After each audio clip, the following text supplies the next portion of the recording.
রাজ্য সম্মেলন যে মাটিতে হলো সেই মাটিতে অবস্থিত ভাঙড় মহাবিদ্যালয়, সেখানে আনুষ্ঠানিকভাবে আপনারা প্রবেশ করবেন কিনা, অবশ্যই বা কবে করবেন? আমরা তার জন্য দেখুন, ওটা হচ্ছে স্টুডেন্টদের পার্টটা আমরা ছেড়ে দিচ্ছি।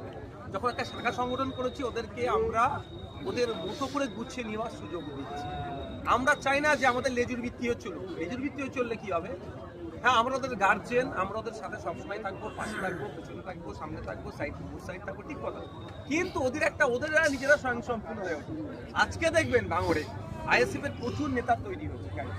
আমি বিধায়ক হওয়ার পরও আমি আমাদের নেতৃত্ব যারা আছেন, আমাদের কারিমুল, ওহিদুল, আসাদুল, একাজুল, জাহাঙ্গীর ভাই, উসমান ভাই, ওইদিকে রাহুল, ওইদিকে হাইবুল্লাহ, ওইদিকে আমাদের ইমরান ভাই, আরও যে সমস্ত আছে অনেক নেতৃত্বরা আছে, আমাদের আবুল ফারা ভাই, যারা আছে দেখবেন আরও অনেক তৈরি হয়েছে। কেন?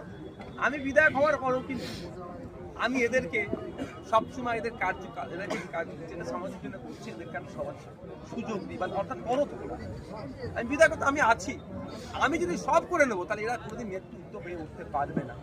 তো আমাদের স্টুডেন্ট ফ্রন্টকে যদি আমরাই সব করে দিই, তাহলে এরা আজকে যেমন এখানে আমরা দেখলাম যে এরা কি মানুষের কাছে কতটা ক্যাম্পেইন করে পৌঁছাতে পারে, এরা সাধারণ মানুষকে কতটা এখানে আকর্ষণ করে নিয়ে আসতে পারে।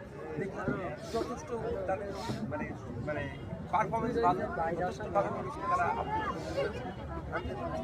ভাঙড়ে মহাবিদ্যালয় রয়েছে ইতিমধ্যে এবং